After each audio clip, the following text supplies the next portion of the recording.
La repentance est la clé qui nous permet d'avoir l'accès au royaume des cieux. Nous allons prier le Seigneur. Plus nous serons en train d'écouter la parole, que le Seigneur ouvre notre cœur, que le Seigneur ouvre les yeux de notre cœur, afin que nous voyions des parties dans notre caractère, des parties dans notre vie qui désirent la repentance, qui désirent le changement dans notre vie.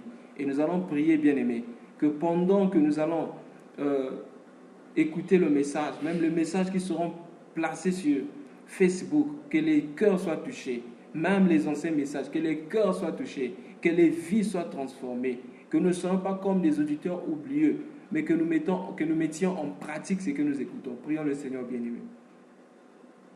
Éternel désormais, c'est toi qui es notre Père. C'est toi qui es notre Père. Père, nous venons auprès de toi. Recommander nos cœurs. Tu nous connais mieux que nous. Tu sais ce qui est bon pour nous. Tu sais ce qu'il faut pour notre vie. Tu sais ce qu'il faut pour notre cœur. Voilà pourquoi, Père, alors que nous sommes en train d'écouter ce message, Papa, nous te prions de nous parler.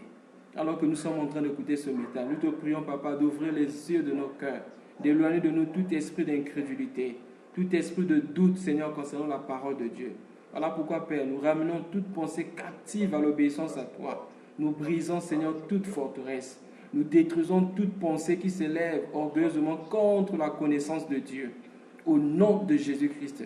Et nous déclarons que nous allons recevoir la parole, nous allons persévérer dans cette parole et nous allons mettre cette parole en pratique à jamais, jusqu'à l'éternité.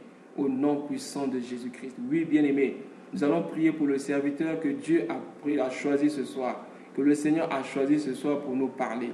Oui, bien-aimés, cet instrument que le Seigneur a choisi, qu'il utilise puissamment, qui ne parle pas par lui, mais qui parle selon Dieu. Prions le Seigneur, recommandons notre bien-aimé qui va nous parler entre les mains du Seigneur. Recommandons également notre cœur, que nous soyons bien-aimés une terre fertile. Prions le Seigneur.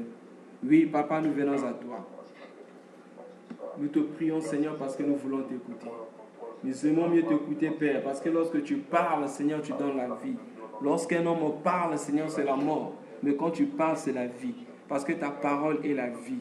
Tu as dit, je suis le chemin, la vérité et la vie. Oui, Seigneur, ce soir, nous avons besoin, Seigneur, de connaître le chemin. Oui, Seigneur Jésus, nous voulons encore te voir dans la parole d'aujourd'hui. Parle à nos cœurs. Montre-nous le chemin. Au nom puissant de Jésus-Christ. Nous avons ainsi prié. Amen.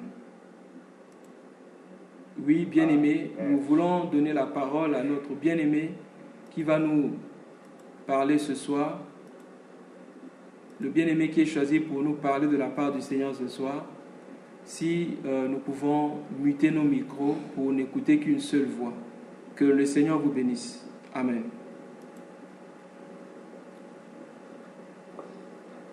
Béni soit le très haut qui nous réunit ce soir.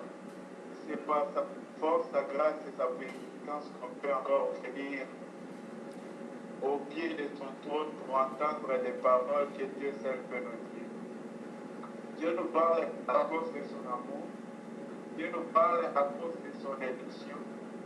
Parce que nous ayant élu, il est dans l'obligation de nous préparer pour son grand jour. Voilà pourquoi, bien-aimé, heureux le peuple qui entend les sons de la trompette, car ce peuple marchera la clarté de sa face. Bien-aimé, avant que la clarté de sa face devienne une réalité en vous, doit accepter les reflets de cette lumière. Nous voulons continuer de parler sur la repentance. Nous voulons aujourd'hui parler sur un des fruits de la repentance, un des produits que la repentance manifeste dans l'homme. La repentance apporte la claire. Donc aujourd'hui, on va parler sur la claire dans notre deuxième partie sur la repentance. Avant d'aller là, j'aimerais qu'on revienne au verset que nous avions lu hier pendant la prière. Psaume 139, le verset 23. Si un bien-aimé a trouvé, il peut nous aider dans la lecture.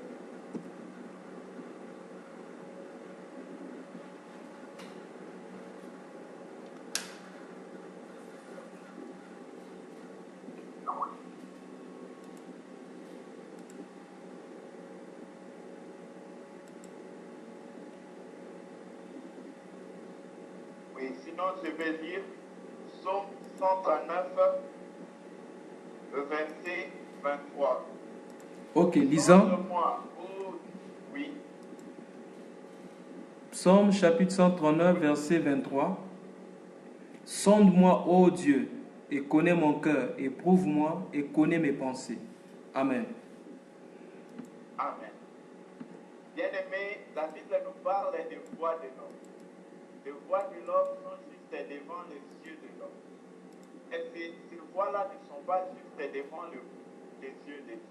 Bien-aimés, dans l'hôpital, lorsqu'on doit traiter un malade, dès que la bistouri pour l'opération tombe, les couteaux avec lesquels on opère, ou même ces freins seringues, dès que ça tombe par terre, même si ce lieu-là est un lieu désinfecté, bien aimé, on ne peut plus utiliser ces couteaux-là pour continuer l'opération. Seulement parce que ça poussait par terre. C'est parce que l'hygiène de l'intérieur de l'homme est tellement quelque chose de crucial qu'on ne peut pas voir. De même, la dimension de l'hygiène, en regardant avec l'œil bien aimé, le couteau là est encore propre. Mais parce que ça poussait en bas, on ne peut plus prendre ce couteau-là tel qu'il est pardon, et les réutiliser au-dedans du corps. Bien aimé, l'hygiène de l'œil de l'homme et l'hygiène dans l'intérieur du corps de l'homme, c'est deux choses. De la manière dont Dieu voit la sainteté et ce que nous appelons la sainteté, c'est deux choses toutes différentes. La manière dont nous pouvons nous sonder nous-mêmes et la manière dont Dieu peut nous sonder bien, c'est tout différent. Voilà pourquoi il faut que celui qui fait le vrai gagne, celui qui sonde le cœur. Parce que quand nous regardons les hommes bien aimés, nous pouvons voir que leur action, nous ne pouvons pas comprendre ce qui est caché au-delà de leur vie. Parce que Dieu seul peut regarder là-bas le cœur. Mais Dieu, lui, il voit le cœur et puis l'action. Voilà pourquoi, bien aimé, nous devons aller au-devant de Dieu avec la soif de pouvoir voir tel que lui nous voit. David, bien aimé, c'était un homme qui plaisait à Dieu. Pourquoi? David ne se contentait pas de combien il était juste devant lui. Mais David cherchait qu'est-ce que l'Éternel pense de ce que lui dit. Bien aimé, c'est par là que notre soif va la soif de savoir où suis-je selon le jugement de Dieu. Où suis-je dans la pensée de Dieu? Qu'est-ce que Dieu dit de celui qui est? C'était là la pensée de David. David a dit, sonde-moi, ô Dieu. Donc, c'est une soif. Ce n'est pas une parole passive. C'est une parole qui embarrasse son maître, qui prend ce qu'il fait. Sonde-moi, ô Dieu. Donc, il crie vers Dieu. Cherche mon cœur. Traverse les avenues de mon cœur. Parcours mon cœur. Et cherche si tu trouves quelque chose qui n'était pas agréable. Bien aimé, quelle soif de plaire à Dieu. Quelle soif d'être agréable à Dieu. Il dit, sonde-moi, ô Dieu. Connais mon cœur. Et connais mes mots. Bien aimé, il avait une soif. C'était d'être agréable à Dieu. Comme lui, pourquoi?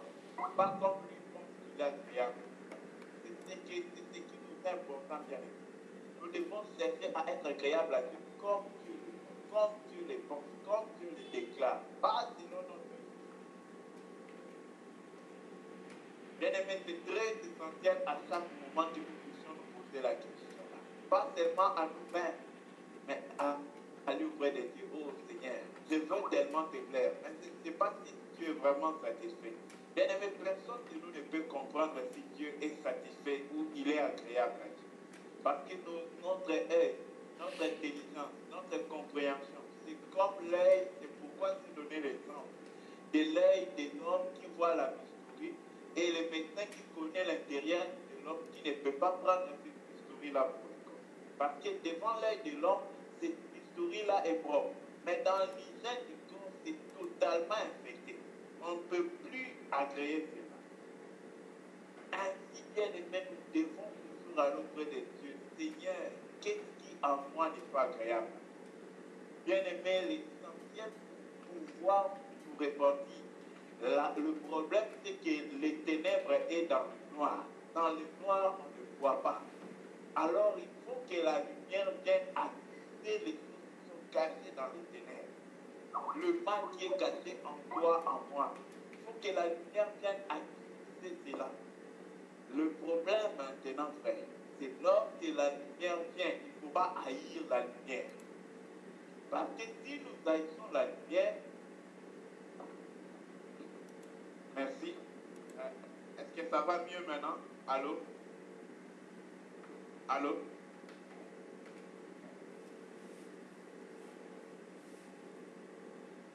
D'accord, merci beaucoup.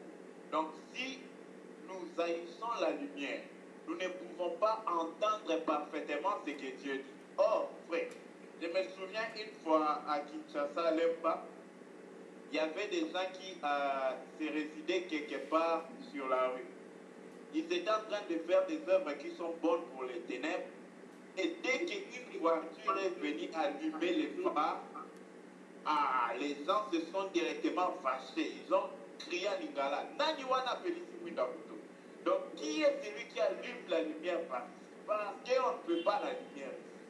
Bien aimé, l'attitude de ces gens, c'est exactement l'attitude de tout homme qui ne se contente pas de la lumière. Et vous savez pourquoi il ne se contente pas de la lumière? Avant d'entrer, on doit voir ces choses. Voyons des Thessaloniciens.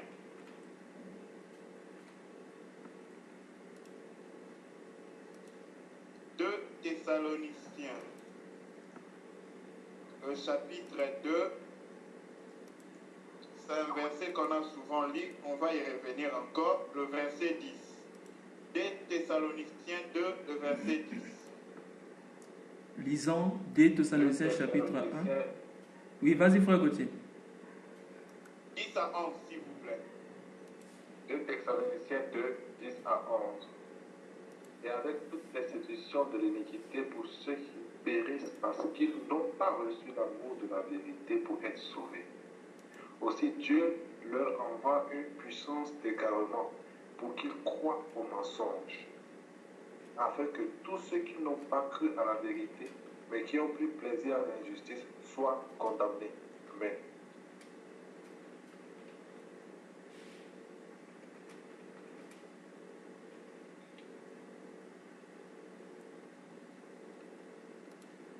Donc, ici, on nous parle de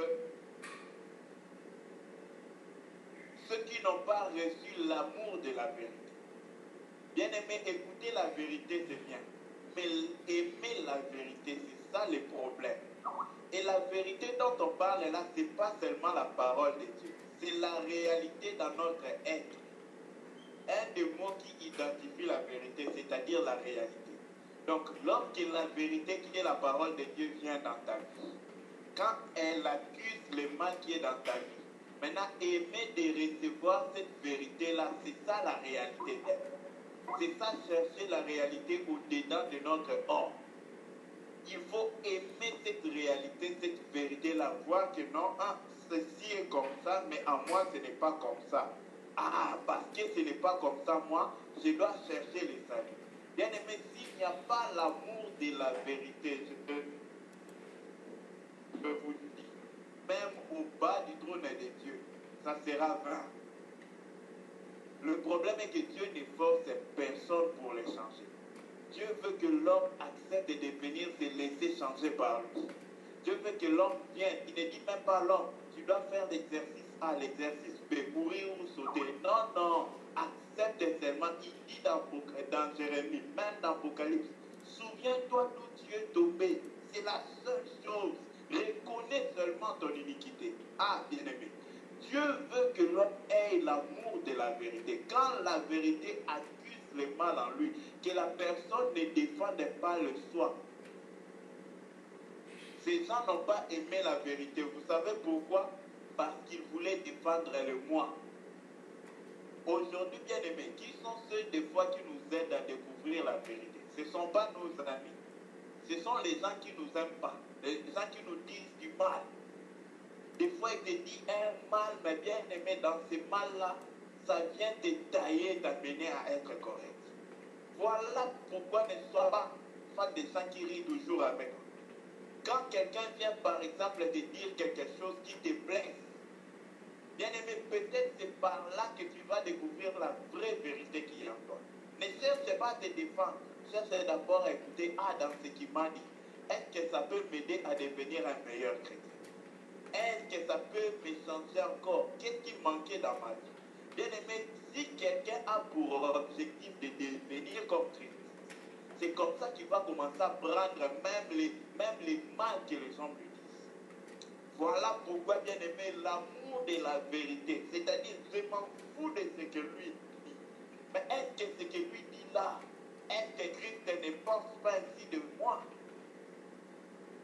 Bien aimé, cherchez, est-ce que dans ce qui est sorti là, c'est la vérité? Aujourd'hui, c'est triste, bien aimé. Dans l'église, lorsqu'on prêche la vérité, des frères même se permettent de dire que celui-là, il est venu pour me parler à moi. Il m'a parlé aujourd'hui. Pourquoi? Tu es venu pourquoi à l'église? Tu viens pour que Dieu te parle. Et quand Dieu te parle, tu te fâches. Bien aimé dans le Seigneur, il faut faire très attention. Surtout lorsqu'on est sur la montagne de Dieu. Il faut faire très attention. Mieux vaut ne pas être à la montagne de Dieu que venir et s'hasarder. Voilà pourquoi, bien aimé, nous devons aimer la justice, aimer la vérité selon notre être. La vérité pas dehors de moi, mais la vérité en moi. Donc quand la Bible dit qu'il ne faut pas voler et que moi je vois que j'ai volé, je ne dois pas chercher à justifier moi-même. Je ne dois pas chercher à expliquer, à arranger.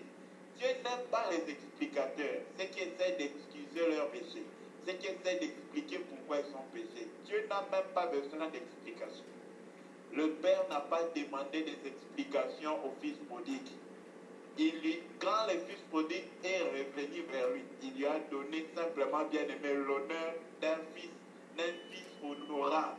Il n'a même pas tenu compte de ses péchés. Il ne lui a pas posé de questions. Dieu est plus que le Père du Fils prodigue. Ce n'est qu'une image que Jésus voulait nous donner. Mais le vrai cœur de Dieu bien-aimé, c'est au-delà de ce que Jésus a donné comme idée. Bien-aimé, c'est pour nous dire que Dieu aime le cœur qui prend la vérité, qui accuse le moi, et en plus va avec cette vérité-là devant de Dieu pour dire à Dieu, toi tu as dit ceci, mais moi ce que je fais c'est le contraire. Prends pitié de moi et aide-moi de bien venir. Bien-aimé, s'il y a quelqu'un qui veut cette vie-là, de se juger lui-même continuellement, on ne va jamais le juger. Et Dieu ne va pas les juger. Celui qui se juge continuellement, il ne s'excuse pas. Il ne se tolère pas. Il n'est pas dur envers les autres. Il n'a même pas une seconde d'aller voir le mal qu'il y a dans l'autre. Parce qu'il juge lui-même sérieusement. Bien aimé, ce dont nous avons besoin aujourd'hui dans l'église est une chose. Si quelqu'un veut croître spirituellement, qu'il apprenne à se juger continuellement. S'il vous plaît, frère. Si quelqu'un ne se juge pas continuellement, il va se sentir à l'aise à un certain niveau, mais il sera loin de Dieu. Bien aimé, c'est très facile d'être très loin de Dieu et de se sentir à l'aise. Ce n'est pas difficile.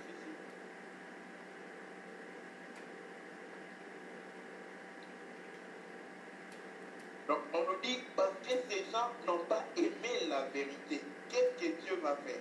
Dieu lui-même a bien aimé. Si ton frère t'envoie du mal ou un homme de ce monde, Dieu peut te délivrer. Mais maintenant, imaginons ici, c'est Dieu qui te fait égarer. Qui va te secourir? C'est le seul endroit où je vois, au lieu que le diable égare les gens, Dieu lui-même vient faire égarer. Bien aimé, ça fait peur quand on lit des choses pareilles. Dieu permet à l'homme de s'égarer. Il ne permet pas seulement, il envoie l'esprit d'égarement à l'homme. À quel homme? Bien aimé, à l'homme qui n'a pas reçu l'amour de la vie. Donc c'est très dangereux. Voilà pourquoi nous devons aimer la vérité. Maintenant, entrons dans ce que nous avons à dire aujourd'hui. Nous allons d'abord, premièrement, prendre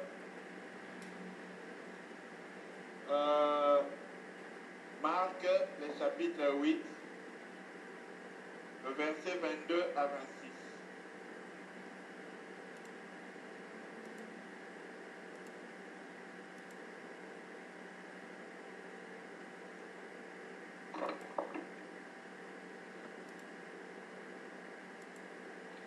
Marc 8, 22 à 26.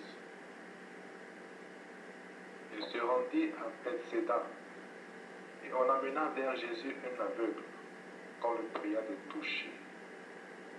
Il prit l'aveugle par la main et le conduisit hors du village.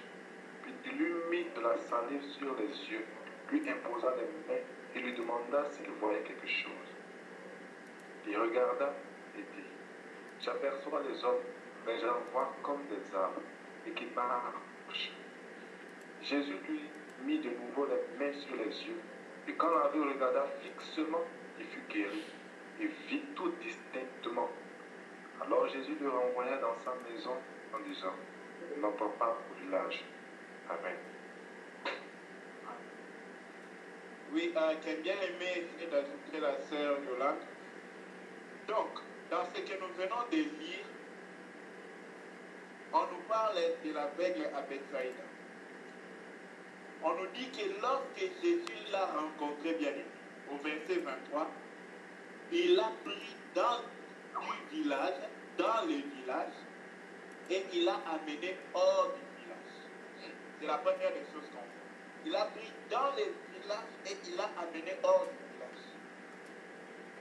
Puis il va appliquer la salive sur ses yeux, lui imposa les mains et lui demanda s'il voyait bien, s'il voyait quelque chose.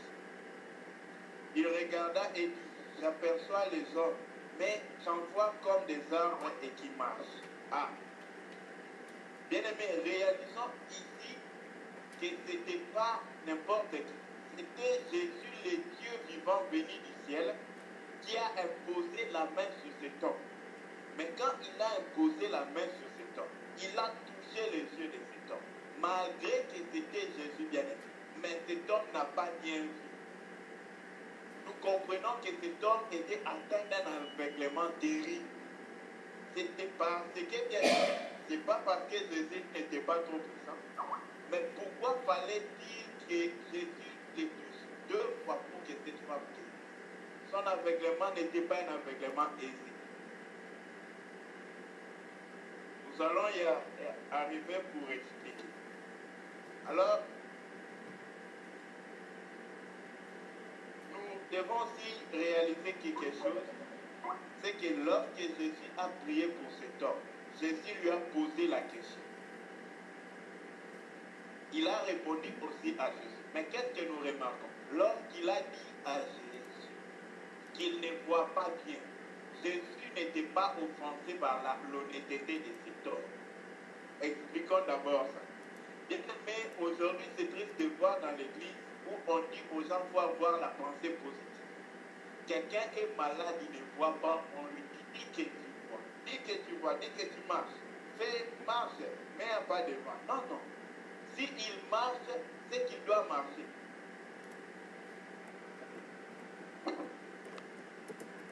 S'il marche, c'est qu'il marche déjà. Donc, on n'a pas eu besoin de forcer qu'elle est en train de marcher ou elle va marcher. Non, si elle ne marche pas, elle ne marche pas. Jésus a dit clairement, il n'a pas tapé à côté ou à gauche ou à droite. Non, il a dit, dis-moi, tu vois? Il dit non, je vois, mais je vois les hommes comme des arbres qui marchent. Jésus n'était pas offensé par cela. Et aujourd'hui, où nous parlons, le Jésus qui était sur la terre, il est le même hier, aujourd'hui et demain. Il n'a pas changé. Et aujourd'hui, Jésus n'est pas offensé si on prie pour quelqu'un qui ne voit pas et que la personne dise qu'il ne voit pas. Et Jésus est plutôt offensé, bien aimé, par ceux qui disent qu'ils voient pendant qu'ils ne voient pas. Parce qu'ils confessent quelque chose qui n'est pas vrai. Dieu n'est pas un Dieu de mythe. C'est un Dieu réel. Il est réel. Alors lorsqu'il répondit à Jésus qu'il voit les hommes comme des arbres, Jésus lui mit de nouveau les mains sur les yeux. Et quand l'aveugle regarda fixement, il fut guéri et vit tout distinctement. Ah! Donc il fallait que Jésus touche à cet aveugle 2 fois. C'est alors cet aveugle pouvait voir distinctement. Bien aimé, nous parlons sur la vue distincte aujourd'hui. Il faut voir distinctement. Et quand la lumière de Dieu vient dans nos vies bien-aimées, ça éclaire nos yeux au point où nous voyons tout distinctement. Dans le livre de 1 Jean parle de la lumière. Il dit nous, parce que nous marchons dans la lumière bien-aimée. Le sang de Jésus-Christ nous purifie. Pourquoi? Parce que nous marchons dans la lumière. Bien-aimés, quand nous marchons dans la lumière accuse les ténèbres, le mal qui est caché en nous. C'est cette lumière-là maintenant qui nous aide à découvrir les ténèbres qui sont en nous. Et nous prenons ces ténèbres et nous allons avec auprès de la lumière pour que la lumière ôte ces ténèbres. Bien-aimés, voilà comment nous pouvons marcher dans la lumière. Or, pour que lui puisse voir distinctement, il fallait que tout ce qui était l'aveuglement en lui puisse quitter. Et comment cela va quitter quelqu'un? Si lui il ne veut pas recevoir la lumière, la vérité, la parole de Dieu, la manière dont Dieu voit les choses. Parce que Dieu regarde au travers de la lumière. C'est par la lumière que Dieu regarde. Lorsque Dieu tourne son regard vers toi, c'est que tu vas voir c'est la lumière. Vous allez vous rendre compte que sur la route de Damas, lorsque Paul dit qu'il avait vu la lumière 7 fois plus forte que le soleil, c'est Dieu qui avait tourné son regard vers ta personne. Bon, comment ces choses se passent, bien aimé? Lorsque Jésus le guérit, alors Jésus le renvoya dans sa maison. Mais il lui dit, n'entre pas au village. Quel est le problème de Jésus avec ses village? Quand il devait guérir cet aveugle, il le retire d'abord du village, premièrement. Et maintenant qu'il est guéri, il lui dit, rentre dans ta maison. Mais n'entre pas dans ce village. C'est que ce village avait un problème. Mais pourquoi cet homme est resté aveuglé pendant longtemps? Pourquoi cet homme ne pouvait pas voir pendant longtemps? Quel était le problème de cet homme? Bien aimé, pour comprendre, nous allons rentrer dans Matthieu 11, verset 20 à 21. Si un bien-aimé est avec nous, à la page, je peux nous aider dans la lecture. Matthieu 11, 20 à 21. Alors il se mit à faire des reproches aux villes dans lesquelles avaient eu lieu la plupart de ces miracles, parce qu'elles ne s'étaient pas repenties. Malheur à toi, Chorazin, malheur à toi, Bethsaida, car si les miracles qui ont été faits au milieu de vous avaient été faits dans Tyr et dans Sidon, il y a longtemps qu'elles se seraient repenties en prenant le sang et la cendre. Amen. Amen. On nous explique le problème avec la ville de Bethsaïda. Bethsaïda, c'était un lieu de gens irrépentis. Vous savez pourquoi ils ne se repentaient pas? Pour se repentir, il faut voir la lumière bien. Ces gens-là avaient la foi. Voilà pourquoi les miracles se sont opérés là-bas. Il dit, si les choses que Dieu a fait au milieu de vous. Or, Dieu, là où il n'y a pas la foi, nous voyons que Jésus, il dit que, la Bible nous dit qu'il n'a pas guéri à certains endroits où il était, parce qu'il n'y avait pas, ce peuple-là n'avait pas manifesté la foi. Donc, quand il a agi à Bethsaïda, c'est qu'il y avait la foi. Mais maintenant, quel était le problème à Bethsaïda? Ils avaient la foi, mais ils n'avaient pas la repentance. Bien aimé, c'est ce que Dieu agisse dans ta vie, c'est bien important. Tous nous le faisons. Mais la foi sans la repentance mène à la mort. C'est ce qui mène à faire de Dieu un ouvrier de l'homme. Dieu n'est pas notre ouvrier. Dieu nous aide, il prend soin de nous. Mais il n'est pas notre bonne à la maison. La foi est très importante. Mais il faut toujours que la foi soit couplée à la repentance. C'est là que la foi porte le vrai fruit. Et quand nous voyons ici à Bethsaïda, le problème est que Dieu avait agi. Mais quel était le problème de Dieu? Beaucoup de gens pensent que les témoignages, par exemple, ça produit la foi. Ou les miracles produisent la foi. C'est pas ça, bien aimé. Dieu ne donne pas les miracles pour créer la foi. Pour produire la foi, Dieu envoie sa parole. Mais quel est le but de Dieu dans les miracles? Verset 20. Alors il s'est mis à faire des reproches aux villes dans lesquelles avaient eu lieu la plupart des miracles. Pourquoi Dieu les reproche? Parce que elle ne s'était pas répandue. Dieu fait un miracle pour que l'homme revienne à Dieu. Le but de Dieu dans chaque miracle qu'il a fait dans ta vie jusqu'à présent, c'est pour que tu tournes ta face vers lui, que tu te retournes et que tu ailles vers lui. C'est ça le but de Dieu. Le but de Dieu dans tout ce qu'il a fait d'étonnant, de grand dans ta vie, c'est pour produire la repentance. Pour que tu lui dises, oh Dieu, j'ai été incrédule, j'ai douté de ce que tu pouvais faire. Oh Dieu, je n'espérais pas. Oh Dieu, je pensais que tu ne crois pas loin de moi. Mais voilà combien tu as. Bien aimé, Dieu attend la repentance derrière tous les miracles qu'il fait dans ta vie.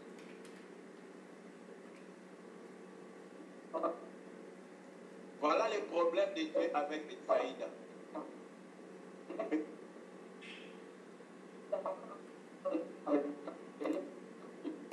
La repentance dans Bethsaïda, mais Dieu voulait voir cela.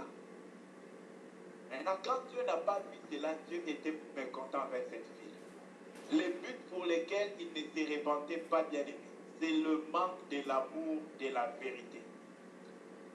Dieu, bien aimé, tant qu'il aime, il a dit pour l'amour de Sion, il ne se taira point.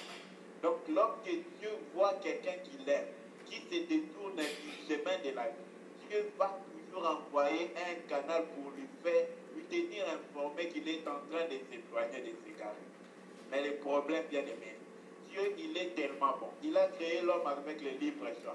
Il ne te dira jamais, entre dans les chemins de la vie. Toi là, je t'aime. Viens, tu vas entrer. Non, non. Il veut que toi, tu choisisses. Prenons un cas, par exemple. C'est important qu'on prenne ça pour expliquer que le choix de la repentance, ça revient à l'homme. C'est la seule part que Dieu donne à l'homme.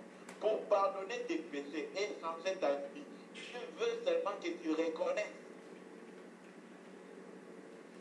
Prenons le cas d'une personne à qui Dieu a dit qu'il n'a pas la volonté de se repentir. Ah, c'est que la repentance, ça dépend de notre volonté bien. Dieu ne force personne de se repentir. Il appelle l'homme à se repentir. Mais quand l'homme ne veut pas, Dieu ne force pas. Apocalypse 2, verset 21. Apocalypse 21 à 22. Oui. 21 à 22. Je lui ai donné du temps afin qu'elle se repentît, et elle ne veut pas se repentir de son impudicité. Voici, je vais la jeter sur un lit et envoyer une grande tribulation à ceux qui commettent adultère avec elle, à moins qu'ils ne se repentent de leur œuvre. Je ferai mourir de mort ses enfants, et toutes les églises connaîtront que je suis celui qui sonde les reins et les cœurs, et je vous rendrai à chacun selon vos œuvres. Amen.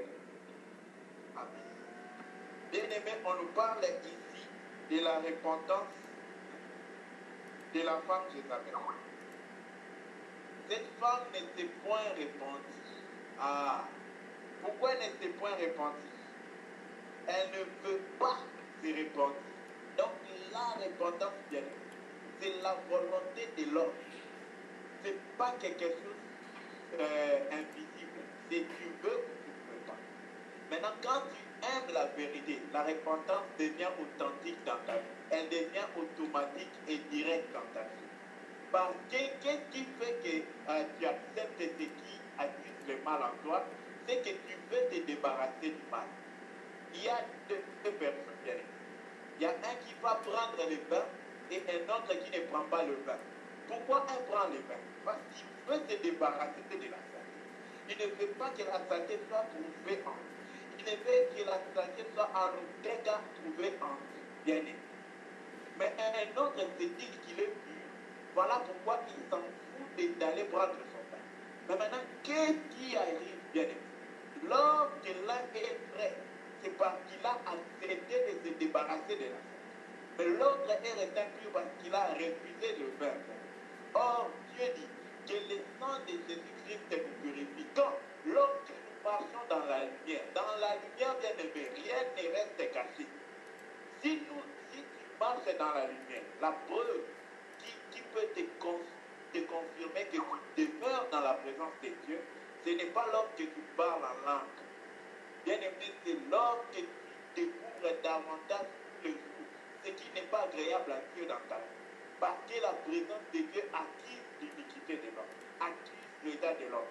Voilà pourquoi hier nous avons expliqué que lorsque le même Esaïe, qui a tout le temps prophétisé sur Israël, bien-aimé, le jour où il a dit Dieu assis sur son trône, bien-aimé, cette vision-là a fait que Esaïe déclare lui-même, je suis un homme aux lèvres sacrifiées.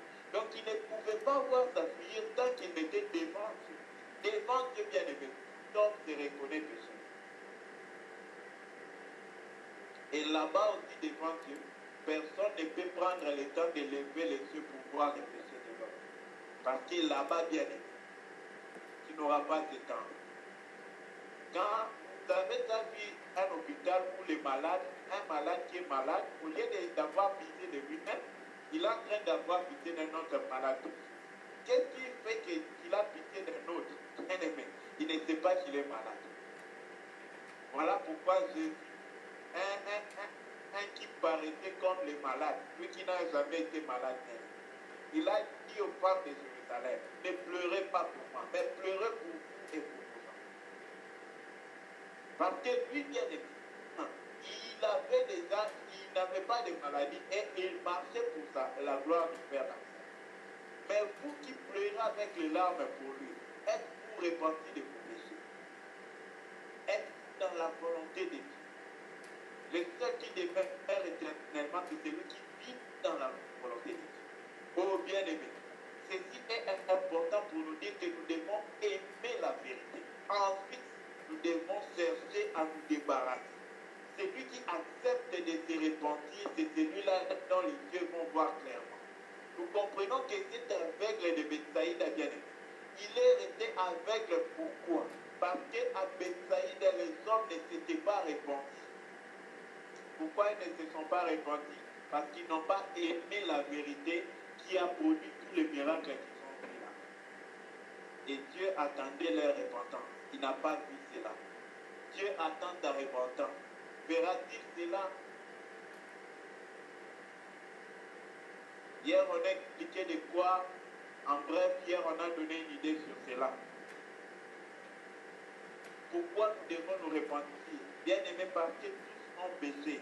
C'est-à-dire qu'ils sont privés de la gloire de Dieu. Et tu sais que tel que tu es là, tu es à 100% la gloire de Jésus-Christ. La vie de Jésus-Christ est totalement manifeste à toi. C'est le seul argument pour lequel tu vas arrêter de te repentir. Si tu es déjà Jésus-Christ en toutes choses, en motif, en pensée, en acte, bien aimé, Jésus t'invite à arrêter de te repentir. Mais regarde-toi, et tu es déjà Jésus-Christ. Ou il y a encore quelque chose sur lequel tu dois être changé. Si tel est le cas, tu as de quoi te répondre. Bien aimé, nous devons aimer la vérité selon nous. Tu es là peut-être, tu es là, tu viens pour prier. Tu as soif de prier, mais dans ton cœur, il y a quelqu'un avec qui tu n'es pas en paix. Il y a quelqu'un que tu retiens dans ton cœur. Pourquoi tu perds ton temps beaucoup prier? Répare d'abord et viens prier. Pourquoi tu vas te courir pour battre les coups dans les vides? Aime la vérité qui te dit qu'il faut d'abord réparer à son frère et puis venir donner l'offrande. Aime la vérité quand même quelqu'un qui ne t'aime pas te dit que tu as dit là, c'était pas bien. Bien aimé, le problème ce n'est pas qui nous dit, ce n'est pas que Dieu peut se servir même d'un fou. J'aime donner ce témoignage où Dieu m'a sauvé la vie, moi et mon ami Christian Gouloudou à Kinshasa, par un crapaud. Bien aimé, il y avait un serpent sous les cailloux. Et nous, on était là en train d'étudier avec nos tables là, super étudiants. Bien aimé, c'est quand le crapaud a fui qu'on a su qu'il y avait un mouvement sous la table où on était, et le serpent tout d'un coup est sorti. C'est pour nous dire que Dieu peut te parler partout. Bien aimé, si c'est par un crapaud qu'on a évité la morsure d'un serpent, Dieu peut te parler par celui qui t'aime pas. Cherche d'abord, est-ce que tu as le souci de changer? Est-ce que tu as le souci de recevoir la vérité pour changer?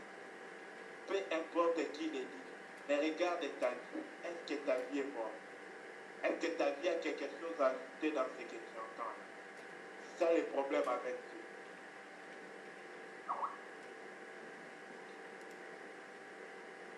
Nous allons essayer de voir en quoi nous devons nous repentir. Pourquoi nous devons nous repentir? Premièrement, bien-aimé, lorsque Jean-Baptiste est venu prêcher, il a dit qu'il y a un royaume sur la terre et qu'il faut que nous puissions maintenant nous repentir de ce royaume parce qu'il y a un royaume céleste qui vient. Il dit le royaume des cieux est proche. Repentez-vous, car ce royaume est proche. Bien-aimé, si un homme est membre du royaume de la terre, Dieu veut qu'il tourne de ce royaume au royaume céleste. Bien-aimé dans le Seigneur, lorsque, pour ceux qui sont à l'étranger, lorsque tu quittais ton pays pour aller à l'étranger, tu avais arrêté d'acheter tous les biens du pays d'origine. Pourquoi? Parce que tu ne pensais plus au pays d'origine, mais tu t'es focalisé sur le pays où tu vas vivre. Ta vie, depuis que tu étais dans ton pays, ta pensée n'était plus dans ton pays, mais là où tu iras. Pourquoi, bien-aimé? Parce que tu es déjà adopté là où tu iras, mais tu es encore physiquement là où tu es. Bien-aimé, telle est la nature de quelqu'un qui est en Christ. Il est assis avec Christ dans les cieux, mais ses pieds sont sur terre, mais sa tête est dans les cieux. Or, le royaume des cieux, bien, le règne de Dieu, ce règne-là ne vient pas d'abord dans nos pieds, dans nos têtes, bien, afin que la tête nous dise à nos corps, à nos pieds de changer. Par la tête, bien, je vais dire l'esprit. Le royaume des cieux doit entrer en nous pour nous dire: oh la main, toi qui volais, tu ne peux plus voler. Parce que regarde, dans ce royaume où tu es entré, la main ne vole pas. Mais la main, par contre, elle prend ce qui est le corps a pour donner pour sortir. Bien-aimé dans le Seigneur, parce que le royaume des cieux est approché, nous devons nous repentir du royaume de la terre. Nous devons, hier on a expliqué que la repentance c'est se détourner. Nous devons nous détourner du royaume de la terre, des biens de ce royaume, et maintenant regarder au royaume des cieux, et maintenant agir dans le royaume des cieux. Comment on agit dans le royaume des cieux? Bien-aimé, dans le royaume des cieux règne l'amour. Tout est centré sur un seul Jésus-Christ. Bien-aimé, dans les cieux, il n'y a qu'un seul cantique nouveau. À l'agneau immolé. Il est dit, c'est lui qui est assis sur le trône. Voilà comment les gens sont dans les cieux. Et c'est ça l'attitude de quelqu'un bien-aimé qui est dans les cieux. Non, la pensée est dans les cieux. La tête est déjà dans les cieux, mais seulement les pieds sont sur la terre. Voici ceux qui sont assis avec Christ dans les lieux célestes, comme Colossiens 3, comme Éphésiens 2 nous dit. Bien-aimés, ils sont déjà dans la pensée avec Christ là-bas, mais leurs corps sont sur la terre. Si ta pensée est là-bas avec Christ, bien, tes actions vont les accuser, vont le prouver. Bien-aimés, on peut cacher des choses, mais il y a des natures qu'on ne cache pas. Pierre pensait que c'était de la blague de marcher avec Jésus-Christ. On l'a repéré. Même quand il voulait nier celui qui l'est bien, on lui a dit non, toi tu étais avec eux. Même ton langage, tu étais avec eux. Bien aimé, tu ne peux pas être avec Dieu et que ta vie n'accuse pas que tu n'es pas avec eux. Non, non, c'est impossible. Voilà pourquoi nous devons nous repentir. Avec Dieu, c'est possible que Dieu soit en toi et qu'on ne le voie pas. Non, non, c'est pas possible. Est-ce que Dieu est visible par nous? Lorsque quelqu'un est réellement hors du royaume des cieux, on sait qu'il est hors. Les cantiques du ciel n'est pas son cantique. Je ne dis pas qu'il chante à l'agneau immolé, mais il dit à l'agneau immolé. Lorsqu'on a lu Hébreu, on a expliqué que ces gens dont le monde n'était pas dit, parce que ces gens-là cherchaient un royaume dont Dieu est l'auteur et le constructeur. On n'a pas dit que ces gens-là ont dit cela par leurs mots, mais ces gens-là ont agi. On leur a dit, si vous reniez ce Dieu d'Israël, on va vous sauver de la fournaise ardente. Ils ont dit non, même si nous mourrons, Dieu veut pour nous mourir que de renier ces dieux. Par leur action, ils ont prouvé qu'ils ne cherchaient pas un royaume sur la terre, mais ils cherchaient le royaume où Dieu lui-même est auteur et constructeur dans les cieux. Bien-aimés, c'est par les actions que nous parlons. Voilà pourquoi lorsqu'on a dit, faisons attention les dimanches, d'aller dire, Dieu, je t'ai tout donné, pendant que nous n'avons même pas donné notre main. Pendant que notre lèvre, nous avons donné cela au commérage, au kobosa, et nous disons à Dieu, nous t'avons donné, je t'ai donné ma bouche. Bien-aimé, on n'impressionne pas Dieu. Alors, près de Dieu, lui dire, Dieu, je t'aime, je veux t'aimer, mais mes lèvres ont encore donné son commérage. Veux-tu prendre mes lèvres, Seigneur? Dieu va t'aider. Et les mêmes paroles de commérage qui sortaient par ta bouche ne vont plus sortir. Dieu lui-même va mettre des paroles de bénédiction, des paroles de pardon, des paroles de grâce, des paroles qui vivifient les vies. Dieu fait des choses. Voilà pourquoi il faut aimer la vérité. Lorsque tu aimes la vérité, tu iras aussi en toute réalité devant Dieu, tel que tu es, sans duplication, sans semblant. Tu vas lui dire celui que tu es. Pourquoi? Parce que tu as d'abord aimé la vérité. Mais lorsque tu entends une vérité qui accuse le mal en toi, si tu veux défendre toi, tu vas perdre Dieu. Parce que soit c'est Dieu, soit c'est toi. En dehors du royaume de ce monde, de quoi devons-nous nous repentir? De quoi devons-nous nous tourner bien aimés? Nous devons nous détourner des œuvres, de nos œuvres nous-mêmes. Parce que bien aimé, Dieu veut que nous puissions arrêter de œuvrer afin que lui œuvre par nous. Ah, c'est là les repos viennent. Prenons un peu Apocalypse 9, 20. Va y aller. Apocalypse 9, 20. Oui. Les autres hommes qui ne furent pas tués par ces fléaux ne se repentirent pas des œuvres de leurs mains, de manière à ne point adorer les démons et les idoles d'or, d'argent, d'airain, de pierre et de bois, qui ne peuvent ni voir, ni entendre, ni marcher. Et ils ne se repentirent pas de leur maître, ni de leur enchantement, ni de leur impudicité, ni de leur vol. Amen. Amen. On nous parle ici des œuvres de ces gens-là qui, bien aimés, ils ne se sont pas repentis de leurs œuvres. Donc, nous sommes appelés, bien aimés, à regarder quelles sont nos œuvres auxquelles Dieu nous appelle à nous repentir. Bien aimé, cette parole est pour toi, pour moi, afin que chacun regarde sa vie. Quelles sont les œuvres que je fais, desquelles je dois me repentir. Maintenant, lorsque nous regardons, nous essayons de voir qu'est-ce que Dieu fait, pour lesquels moi je dois me détourner. Bien-aimé, mets-toi toi-même devant Dieu. Entre vous deux, où on ne peut cacher à rien. Parce que Dieu, on ne peut rien lui cacher, il connaît, même si tu m'as il connaîtra. Dans Jérémie 18, le verset 6, on nous parle aussi de ça.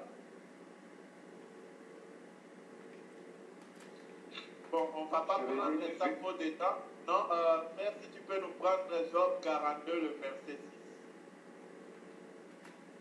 6. Job 42, verset 6.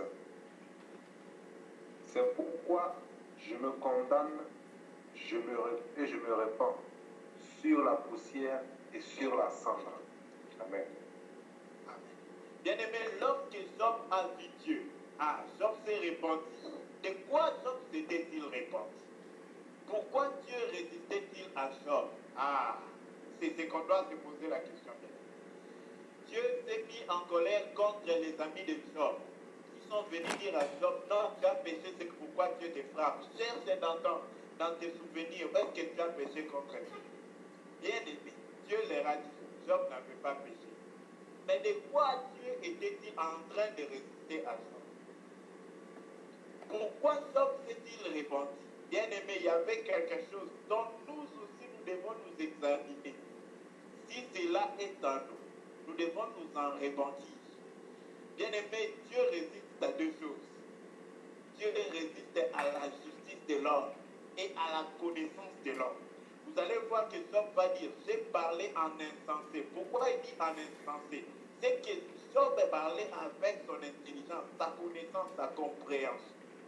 Mais maintenant, l'homme qui a vu Dieu, Dieu n'avait même pas besoin de parler. Avant, il faut faire attention quand il s'agit de Dieu. Dieu va lui dire, ceinte ta ceinture, serre tes reins et je te questionnerai, tu me répondras. Bien aimé, si Dieu nous posait la question, qui peut lui donner réponse? Qui peut te dire ou parler devant Dieu? Job est venu devant Dieu avec sa justice et ensuite avec son intelligence, sa compréhension. Or, Dieu bien-aimé, il faut faire très attention. C'est là où j'ai dit l'autre fois que même si l'autre voleur qui était sur la croix était juste comme je sais qui, mais si seulement lui, il avait renié que Jésus est juste, et l'autre voleur était méchant comme tous les plus graves méchants, si seulement il reconnaissait la justice de Jésus, bien aimé, la justice, c'est pas faire beaucoup de bonnes œuvres. C'est d'abord recevoir la justice qui est Jésus-Christ, revêtir sa justice, être revêtu de sa justice, ensuite pratiquer les œuvres de justice. En effet, si tu pratiques 1000 œuvres de justice sans avoir reçu Jésus-Christ, ta justice est vaine. Voilà pourquoi Dieu a résisté à Job. Parce que Job venait devant Dieu avec sa justice. Or, il vous est dit, bien-aimé, que notre justice est un vêtement souillé. Il faut cacher ces vêtements-là, il faut jeter ça lorsqu'il s'agit de Dieu. Enlève ça, bien. Ne viens pas devant Dieu avec tes œuvres, te pensant que tu vas impressionner Dieu, que tu es juste. Voilà pourquoi Dieu a résisté à Job. Et toi aussi de même, et moi, bien, examinons-nous, avons-nous notre propre justice. Y a-t-il quelque part où tu te sens que toi tu ne fais pas ça? Tu te sens suffisamment juste en cela et tu viens brandir ça devant Dieu? Va-t-il t'acclamer, mon frère?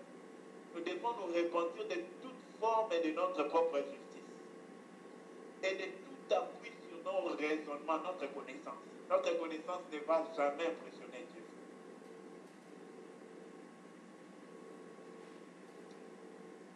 Autre chose dont nous devons nous repentir. Bien-aimés, prenons 1 Thessaloniciens 1, le verset 9. 1 Thessaloniciens 1, Thessaloniciens 1, verset 9. Oui. Car on raconte à notre sujet quel accès nous avons eu auprès de vous et comment vous vous êtes convertis à Dieu en abandonnant les idoles pour servir le Dieu vivant et vrai et pour attendre des cieux son Fils qu'il a ressuscité des morts, Jésus, qui vous délivre de la colère à venir. Amen. Amen. Bien-aimés, nous devons nous débarrasser des idoles. Vous allez vous rendre compte que le premier chose dont nous devons nous repentir, nous détourner, ce sont les choses qui sont liées à notre self. Le self de moi, le moi en moi et le moi en toi. Mais maintenant, ce dont nous parlons, bien-aimés, maintenant, c'est ce qui est dans le monde, les idoles. Or, bien-aimés, quand il fallait délivrer Israël, Dieu n'a pas seulement délivré Israël de la main des pharaons. Dieu a délivré Israël de l'Égypte. Dieu a délivré Israël de la dépendance en eux-mêmes et Dieu a délivré Israël de la puissance des pharaons. Voilà les trois grandes choses desquelles nous devons nous débarrasser, nous repentir et nous détourner. Nous-mêmes, le moi, c'est-à-dire le moi, nous devons nous débarrasser de ce monde. Et aussi, nous devons nous débarrasser de toute puissance du malin. Alors, parlant par rapport au monde, bien aimé.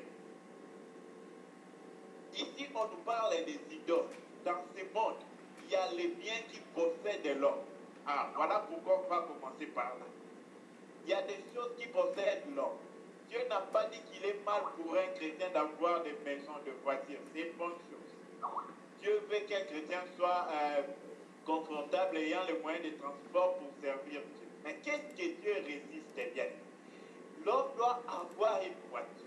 Mais la voiture ne doit pas posséder l'homme. Ah, c'est là le problème. Quand est-ce que la voiture se possède? C'est lorsque c'est la voiture qui te dirige. Quand est-ce que tu possèdes la voiture? C'est lorsque tu te sers de la voiture. Bien-aimé, lorsque toi tu dépends maintenant de la voiture, c'est là que toi tu es inférieur à l'autre. Voilà pourquoi, bien-aimé, nous devons nous repentir du monde. Jeter tous les idoles qu'il y a dans ce monde. Ton idole peut être ton travail. Ne dis pas que travailler est mauvais. Nous devons travailler. En effet, celui qui ne travaille pas ne pourra pas manger. Mais tu ne dois pas faire de ton travail ton Dieu.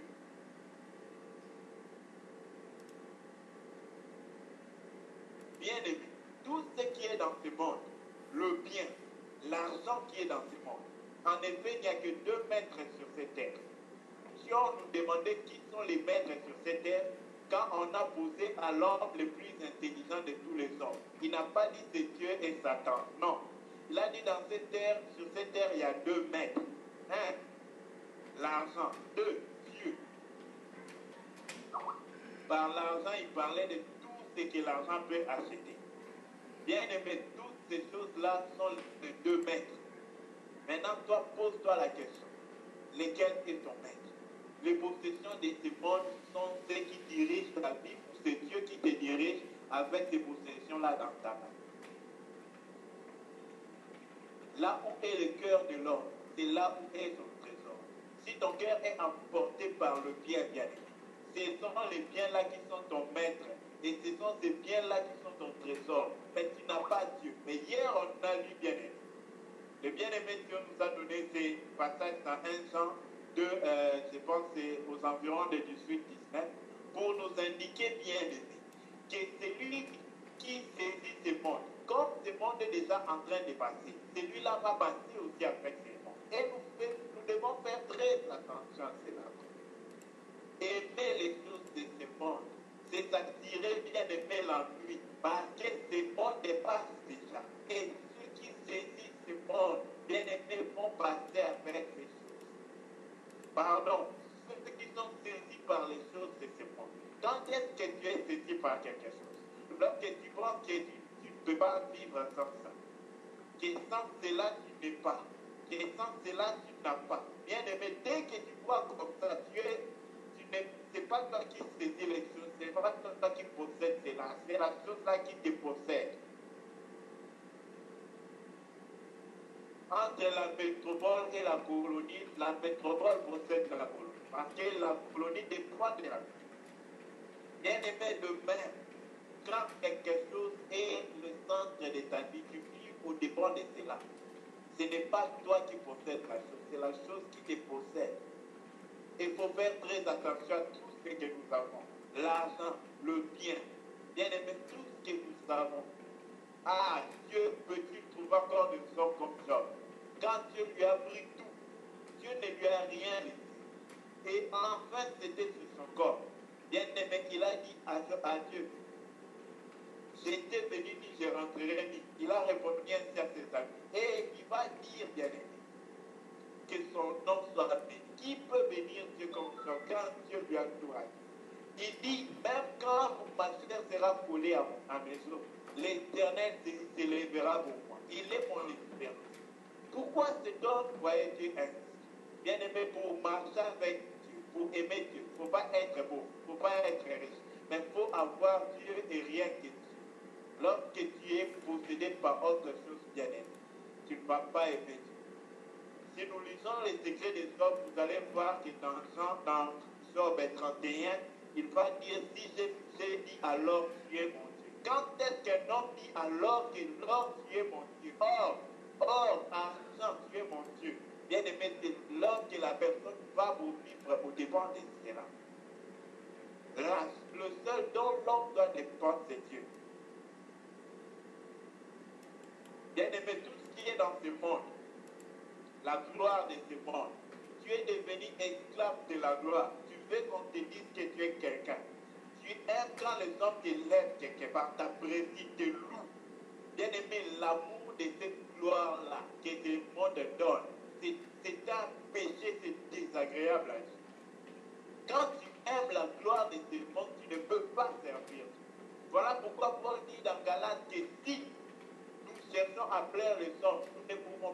serviteur de Christ. Bien-aimé, il ne faut pas aimer la gloire de ce monde. Lorsqu'on a appris Jésus pour l'élever, Jésus s'est retiré d'eux parce qu'il ne cherchait pas la gloire de ce monde. Nous devons nous repentir de cet amour de la gloire de ce monde. Nous devons nous détourner de cela et haïr cela. Voilà pourquoi tu dois examiner ta vie. As-tu la haine de la gloire de ce monde? As-tu le dégoût de cette gloire dans ta vie? Enfin, bien-aimés, nous devons nous repentir, nous détourner des liens du malin, de Satan. Quels sont les liens de Satan? Bien-aimés, de quoi devons-nous nous détourner de ce que Satan a produit? Lorsque Jésus a parlé de lui, il a dit en lui qu'il n'y a aucune vérité. Il est le père du mensonge. Tout mensonge vient du diable. Aujourd'hui, des fois, nous pensons que c'est tolérable que nous puissions dire les mensonges. Bien-aimé, ce n'est pas tolérable. Ce n'est pas quelque chose que Dieu va comprendre. Non, non, il ne va pas comprendre. Si tu penses que Dieu va comprendre, tu vas le faire aussi aisément. Tu seras sur le fauteuil, comme j'ai dit une fois au frère Abengalo. Il y a un train qui mène en enfer. Dans ce train-là, il y a des valises très bien disposées. Il y a des SI au meilleur qui puissent exister. Donc tu es là, tu te sens tellement l'aise, mais tout droit vers là. Bien-aimé, quand tu te sens à l'aise dans les mensonges, c'est parce que seulement tu es prêt pour l'enfer. Parce que la source de tout mensonge, c'est le diable. C'est lui qui inspire les mensonges, c'est le diable. Tout mensonge qui sort dans le monde des humains bien-aimés vient du diable. Nous devons nous repentir du mensonge. Nous devons nous détourner du mensonge. Nous devons revenir à la vérité. Bien-aimé, dans toutes ces formes, un chrétien ne peut pas prendre plaisir au mensonge. Et nous devons chercher, bien-aimé, si réellement nous sommes des dieux. Dans la lumière, le diable n'a pas d'espace. Mais si nous donnons l'espace aux mensonges, aux œuvres du diable, c'est-à-dire, on dit au diable, parce que le diable, pour agir, il doit poser sa place de pied. C'est-à-dire, mettre sa présence et puis agir. Maintenant, quand est-ce que tu lui donnes l'espace pour poser la place de son pied? C'est lorsque tu lui donnes, bien aimé, la porte du mensonge. Il dit, ah, comme moi je m'identifie au mensonge, c'est que lui-même m'a appelé en lui. Maintenant, le diable va agir par là. Bien aimé, faisons très attention. Et quelles sont les autres choses que le diable produit? Les princes de ce monde, les pharaons de notre temps. Il produit encore la haine. Vous allez comprendre que si quelqu'un voit ce qui se passe dans l'enfer, il va voir que là-bas c'est un lieu de haine. Toute haine qu'il y a dans ce monde bien-aimé vient du diable. Il y a la seule haine qu'un chrétien doit avoir, c'est la haine du péché. S'il y a quelqu'un dont la tête n'aime pas sa tête, quand tu vois sa tête, tu n'es plus tranquille dans ton cœur. Bien-aimé, comprends par là qui. Et ce n'est pas toi, c'est les malins qui produisent cela en toi. Et regarde-toi maintenant, quand tu t'examines, examine-toi et pose-toi, comment le diable a pu porter ces fruits en moi? Ces fruits-là, bien-aimé, quand on voit une mangue, on ne dit pas que c'est un avocatier qui l'a produit. Pourquoi? Parce qu'on sait que les fruits d'un avocat, un avocatier, c'est l'avocat, c'est pas la mangue. Quand on voit les fruits du diable, qui l'a produit? C'est le diable. Il a produit en moi. Maintenant, quand nous nous prenons plaisir à ces choses bien-aimées, c'est que nous ne sommes pas opposés au diable. Nous sommes communs avec lui, nous communions avec lui. Examinons nos vies, frères. Examinons nos vies. Le diable, il produit l'orgueil. Tout orgueil ne vient jamais de Dieu. Voilà pourquoi le diable craint deux personnes. Le diable craint l'homme qui est saint, qui se sanctifie, et le diable craint l'homme qui est humble. Si tu veux que le diable ait peur de toi, sois humble. Le diable a peur de son humble. Parce que le diable ne va jamais produire l'humilité. C'est impossible. Bien-aimé, tout orgueil vient du malin. Dans toutes ces formes que tu tolères, que tu tu essaies d'harmoniser ça, de colorer ça. Orgueil égale orgueil. Et orgueil est un fruit du malin. Un enfant de Dieu doit se détourner de l'orgueil. Il doit dire que ça, ce n'est pas les œuvres de mon père. Mon père n'a pas planté, alors on doit déraciner. T'es complété dans l'orgueil, mon frère, ma soeur. Tolères-tu ou trouves-tu des excuses à l'orgueil? Toute forme d'orgueil dans ta vie, haïs cela. Un enfant de Dieu a la haine du mal. L'aveuglement vient du diable. Voilà pourquoi vous voyez aujourd'hui, il y a des chrétiens qui sont insensibles. Nous allons finir avec ces versets dans Apocalypse 12. On va nous indiquer qui est ces malins. J'aimerais qu'on prenne les passages où on nous parle de l'accusateur de nos frères. 12, verset 10. Si un bien-aimé à trouver, peut nous aider dans la lecture. Apocalypse 12, verset 10. Et j'entendis dans le ciel une voix forte qui disait: Maintenant le salut est arrivé, et la puissance et le règne de notre Dieu et l'autorité de son Christ, car il a été précipité l'accusateur de nos frères, celui qui les accusait devant notre Dieu jour et nuit. Amen. Amen. On parle de l'accusateur de nos frères, le diable. Maintenant, comment le diable accusait les enfants de Dieu? C'est là le problème. Or, bien aimé, le diable ne fait pas tout par lui-même. Le diable a besoin d'un corps.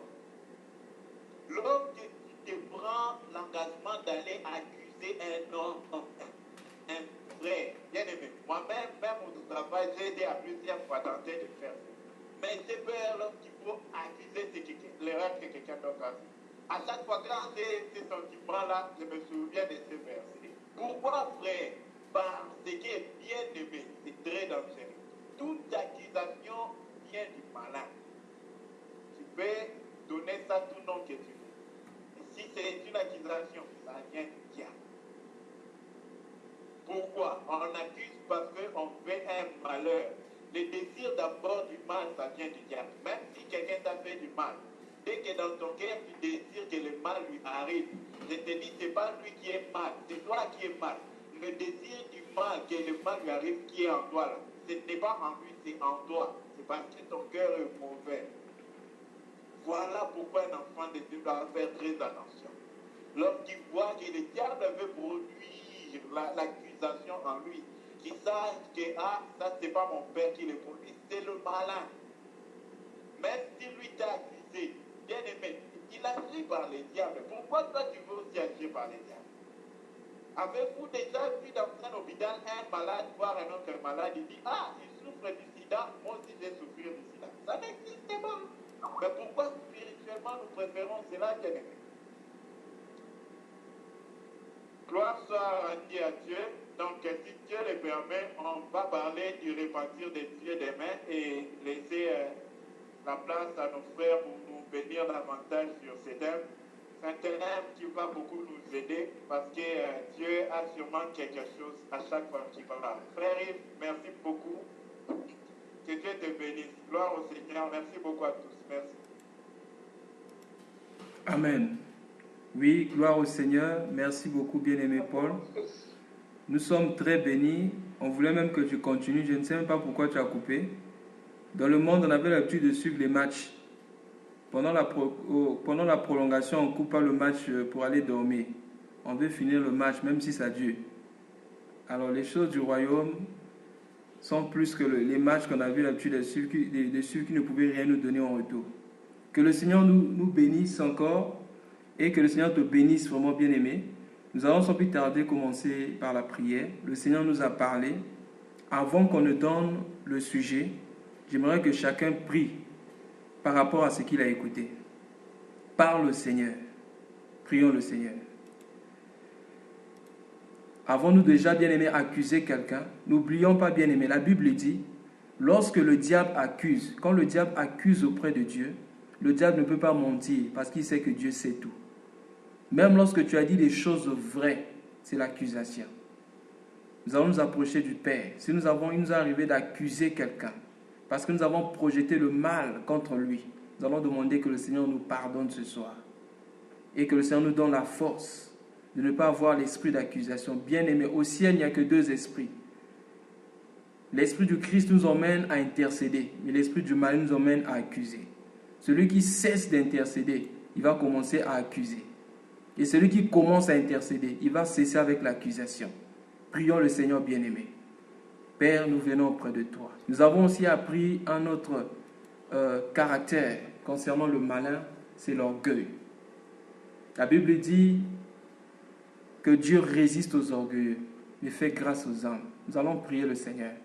Que le Seigneur ouvre les yeux de notre cœur, qu'on voit clairement toute forme d'orgueil dans notre vie. Quelquefois, les gens parlent de l'orgueil personnel. Même si c'est personnel, c'est de l'orgueil, ça vient du diable. En Dieu, il n'y a que l'humilité. L'Esprit de Christ emmène l'humilité en nous. Nous allons prier le Seigneur. Que la plénitude du Saint-Esprit en nous, que le Seigneur nous remplisse de l'esprit de l'humilité et qu'il nous montre les parties qui désirent la délivrance ou la repentance par rapport à l'orgueil dans notre vie. Prions le Seigneur bien-aimé. Papa, nous venons auprès de toi. Oui, bien-aimé dans le Seigneur, nous allons prier. Nous avons appris ce soir que les choses du monde nous ont été données pour utiliser, non pas pour commencer à les adorer. Il n'y a que 2 maîtres sur cette terre, l'argent et tout ce que l'argent donne, et Dieu.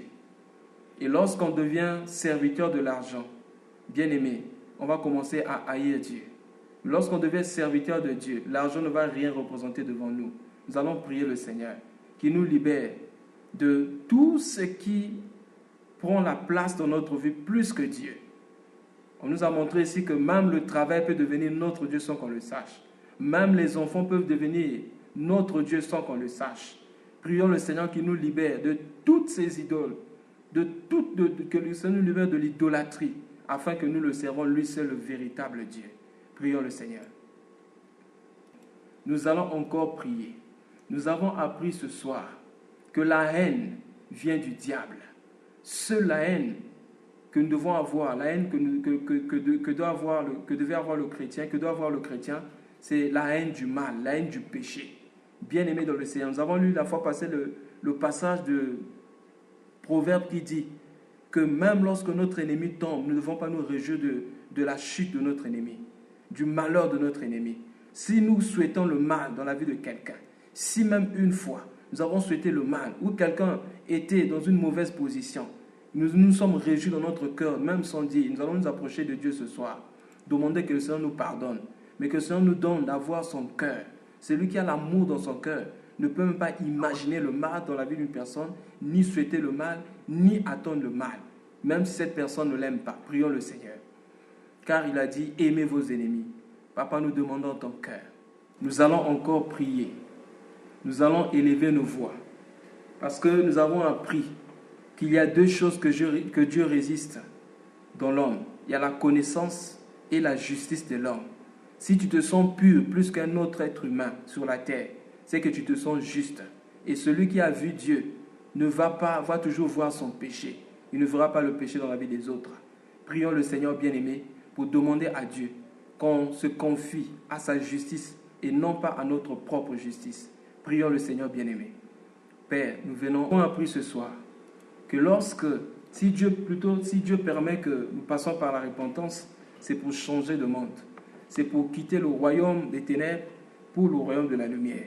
Et que nos cœurs, nos yeux, tout ce qui nous concerne soit fixé sur le royaume de la lumière, soit fixé sur le royaume des cieux, soit fixé sur les choses d'en haut. Voilà pourquoi nous allons prier le Seigneur. Que le Seigneur nous aide à nous détacher complètement de tout ce qui est terrestre, mais que nos yeux, nos aspirations, nos projets aient une seule direction, le royaume des cieux. Prions le Seigneur. Oui, bien-aimés, nous avons aussi appris ce soir que pour passer par la repentance, nous devons aimer la vérité. Il y a une chose d'écouter la vérité, mais une autre chose d'aimer la vérité. La Bible dit de Jésus dans Hébreux chapitre 1, verset 9, « Tu as aimé la justice et tu as haï l'iniquité. » Qu'est-ce qui se passe souvent dans la vie des enfants de Dieu? Plusieurs aiment la vérité, mais peu est l'iniquité. Ils aiment la vérité et quelquefois ils aiment aussi l'iniquité. Nous allons prier le Seigneur, que le Seigneur nous donne d'aimer la vérité. Non pas seulement la vérité comme sa parole, mais la vérité sur notre vie. Lorsque nous dit la vérité, qu'on accepte, même si nous ne l'aimons pas, qu'on accepte d'abord la vérité et qu'on persévère dans cette vérité qui va nous changer. Souvent on dit que la vérité blesse, mais elle guérit. Prions le Seigneur bien-aimé. Pour prier, nous allons prier. Nous avons appris que celui qui veut croître spirituellement doit apprendre à se juger continuellement et à aspirer à l'honnêteté. Nous allons prier qu'on apprenne à faire l'auto-jugement, qu'on se juge continuellement par rapport à la parole de Dieu. Prions le Seigneur. Nous allons prier pour être libérés de toute forme de mensonge. Toute forme de mensonge. On pense quelquefois qu'il y a des grands et des petits mensonges. Tout ce qui est mensonge est mensonge. Le mensonge aussi, c'est chercher à paraître sans être. Chercher à se faire passer pour ce qu'on n'est pas. Évidemment, c'est ce qui agit lorsque nous avons le complexe d'infériorité. Prions le Seigneur, qu'on soit libéré de toute forme de mensonge. Prions le Seigneur bien-aimé. Donc, s'il y a un bien-aimé qui a... Shalom. Oui, shalom. Moi, je ne sais pas si je vais poser une question. Merci beaucoup. En fait, c'est concernant le mensonge. En fait. Je voulais poser une question puisque en fait, j'ai commencé à fréquenter une église à côté de chez moi. Je suis partie à l'église et puis il y a un monsieur là-bas. Il a rendu un témoignage. Il dit que il avait changé de maison et n'a pas dit à l'immigration. N'a pas dit à l'immigration qu'il a changé de maison. Et quand c'est comme ça ici, tu payes de l'argent, tout ça. Donc, il est parti voir son honneur, il a prié pour que Dieu puisse faire quelque chose pour lui. Et il dit, il va trouver son honneur. Et son honneur lui a demandé, il a demandé à son honneur de changer la date. Changer la date pour dire qu'il est nouveau. C'est maintenant il vient d'habiter dans la maison. Donc, tout s'est bien passé. Donc, il est venu à l'église pour dire merci à Dieu. Bon, moi, quand je réfléchis, je vois qu'il a menti, puisque il a habité dans la maison il y a longtemps. Il a habité dans la maison il y a longtemps et il est parti demander à son propriétaire de maison de faire comme s'il venait d'arriver dans la maison. Donc, malgré ça, Dieu a fait, il n'a pas payé de fine à l'immigration. Bon, moi, je vais demander, ça c'est un mensonge ou bien c'est un mensonge? Parce qu'on parle on dit de dire la vérité, de dire la vérité. Bon, avec Dieu, il n'y a pas de mensonge. Quand c'est comme ça, on appelle ça, bon, c'est comment? Vous appelez ça, on appelle ça comment?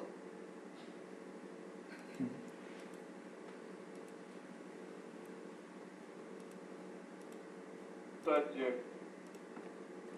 Pour répondre à la question, tout mensonge est mensonge. C'est maintenant, pas seulement une parole, mais même une attitude ou un acte. Nous devons nous souvenir que dans la nouvelle alliance, la première personne que Dieu a tuée, c'était Ananias et sa femme Saphira.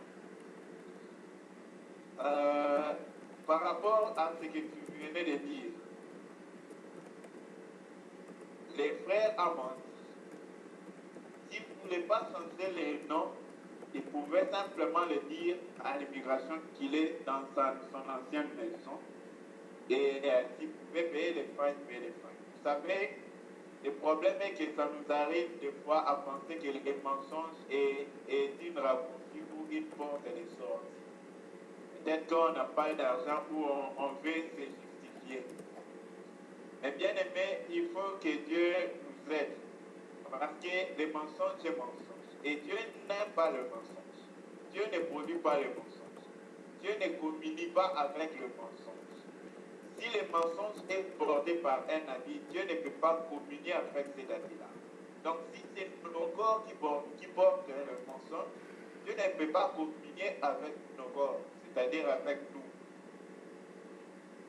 Le frère a vu qu'il pouvait éviter de payer les freins en disant les mensonges. mensonges. Il a dit les mensonges et aussi Dieu a permis.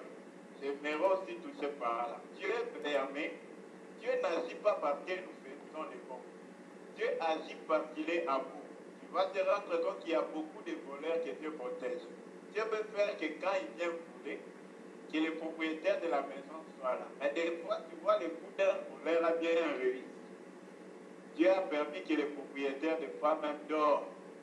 Mais est-ce que Dieu n'était pas éveillé quand les voleurs? Il était là.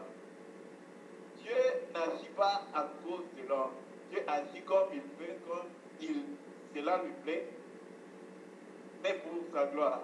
C'est-à-dire, quand Dieu laisse le frère faire comme il a décidé, Dieu avait sûrement interpellé son cœur à ne pas dire les mensonges. Parce que tous nous sommes là. Je ne sais pas si vous n'avez jamais dit les mensonges. Moi, je l'ai déjà dit. Avant de le dire, les Saint-Esprit me disaient non, ne dis pas, mais je l'ai dit. Donc, bien aimé, c'est pour nous dire une chose, que Dieu nous parle. Et quelle est notre réaction à la foi de Dieu dans notre cœur? Le frère, sûrement, Dieu lui avait parlé. Est-ce qu'il avait évité des péchés? Non, il n'a pas évité. Mais est-ce que Dieu, à cause de cela, Dieu devait le punir? Non. Dieu ne punit pas seulement parce que l'homme a fait du mal. Dieu punit parce qu'il voit qu'il doit punir. Comment il voit ça? Toi et moi, nous ne savons pas. C'est à lui de décider. Nous laissons ça à sa souveraineté parce que nous ne sommes que des hommes. Mais le mensonge, c'est mensonge. Des fois, ce que nous faisons, nous appelons les mensonges tout-puissants. C'est-à-dire, ah, grand mensonge, Dieu mon Dieu, tu vas me délivrer de ces problèmes. Quand je fais des dires, celui qui va m'écouter va me libérer. Le mensonge n'est pas tout-puissant. Dieu est tout-puissant. Il y a beaucoup de témoignages de frères dans des compagnies à qui on a demandé de dire les mensonges. C'est-à-dire, porte un faux témoignage contre quelqu'un et on va te donner une promotion. Le frère a dit, je vous dis vrai, je ne peux pas dire le contraire de ce que j'ai vu ça, ça, ça, ça. Il n'a pas dit les mensonges. Bien aimé, on l'a menacé, on l'a mis hors du boulot et Dieu lui a donné un travail beaucoup mieux. Parce qu'il a craint Dieu. Dieu a toujours honoré. Là où les diables te fait voir que le mensonge, c'est le Tout-Puissant qui va te délivrer, souviens-toi qu'il y a Dieu qui est au-dessus des gens, au dépend de qui tu tiens. Et Dieu qui peut même les faire périr en ce moment-là. Dieu est capable de tout pour t'épargner, même les sauver et de sauver toi-même. Mais nous devons savoir que Dieu c'est lui le seul Tout-Puissant. Les mensonges n'est jamais Tout-Puissant. Et par rapport au mensonge, le mensonge n'est pas seulement une parole.